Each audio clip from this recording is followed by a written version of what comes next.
Yun, BF888S. Paano nyo mababago yung frequency na ito? Una, kailangan nyo dapat meron kayong programming cable. Yung programming cable, yan sinasalpak sa gilid. Sa gilid nya. Ang itsura ng dulo na ito, yung programming cable ay ayan. Yan, dapat meron kayo nyan. Tapos, ang gagamitin yung software ay Chirp. Yan, ito. Yan. Download nyo lang yan, lalabas yung kung ano yung latest sa ano ninyo, sa computer ninyo, kung anong latest nya na software. Tapos install nyo lang yan, madali lang naman pag install nyan eh. Hindi naman kayo mahihirapan pag install nyan. Yan yun, dapat patayin nyo muna to, turn off nyo yung radio, turn off, tapos salpak nyo.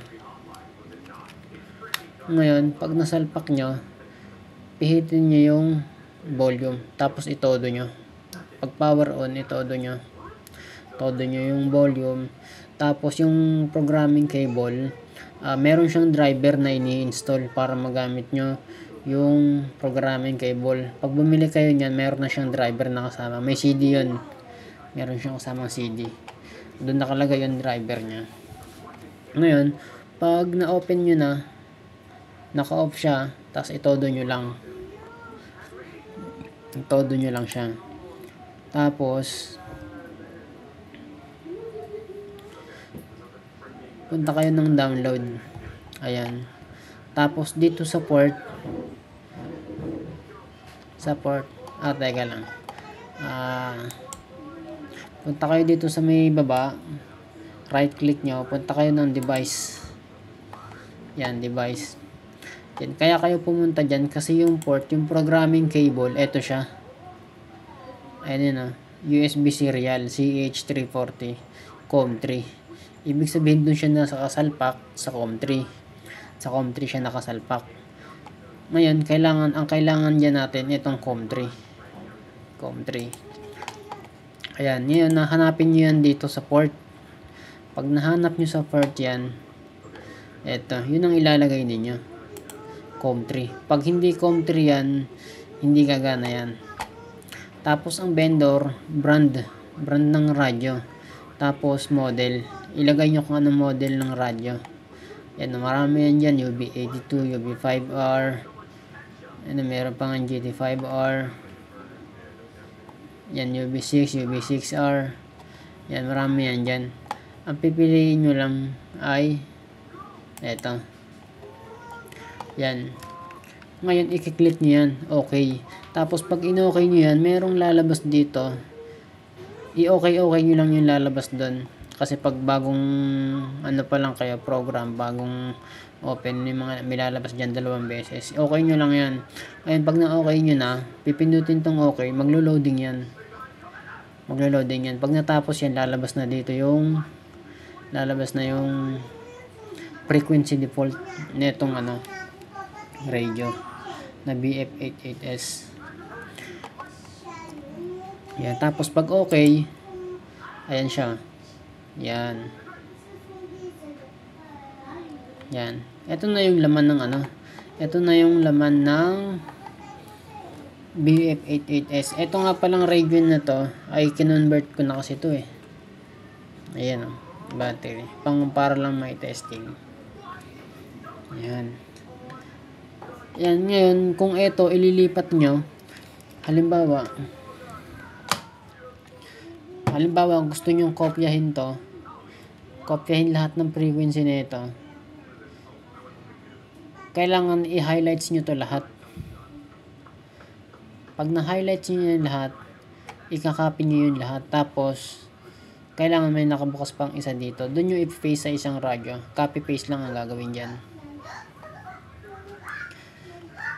Pero kung channel lang, halimbawa isa-isang channel, dapat naka-highlights yan.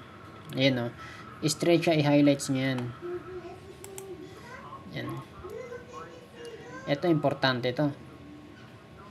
Kasi pag kinopya nyo to, simula 9 hanggang 14, hindi kayo magkakarinigan sa boses. Pero may mare-receive kayo na may nare-receive yung radyo nyo, pero wala kayong nare-receive na boses. And edit nyo lang yan. Yan ngayon, para ma-edit nyo yan, kunya babaguhin nyo yan, huwag nyo nang baguhin to dito lang kayo sa may yan frequency. Sa frequency lang. I-click nyo lang yan. Kinlik ko na yan kaya nawala yung highlights dito. Tapos isang click pa. Yan. Ganun lang ang gagawin dyan. Halimbawa, gagawin yung gagawin yung 135. Yung 2, yun lang babaguhin ninyo. Gagawin nyo siyang 3. Ganun lang, i-edit nyo lang yan. Ngayon, halimbawa, binago nyo na lahat yan. Pag nabago nyo lahat yan, gusto nyo nang ibalik dito. Gusto nyo na siyang ibalik. Pag gusto nyo na siyang ibalik, balik ulit kayo sa radio. Dito. Kanina, ang pinili natin ay download radio. Ibig sabihin, kinuha natin yung laman na frequency default nito. Yung nakapaloob sa kanyang frequency. Ngayon, dahil tapos na kayong mag-edit dyan, ang pipiliin nyo naman, upload. Yan, yun. Pag na-upload nyo yan, itong mga binago ninyo, ipapasok nyo na yan dito. Ipapasok nyo na yan. Upload lang. Ganun lang din download tapos upload. Yan. Ito wala na kayong pipiliin dyan. Kasi upload na tayo, i-upload. Tapos okay lang. Ayun, ayaw. Ayaw na naman.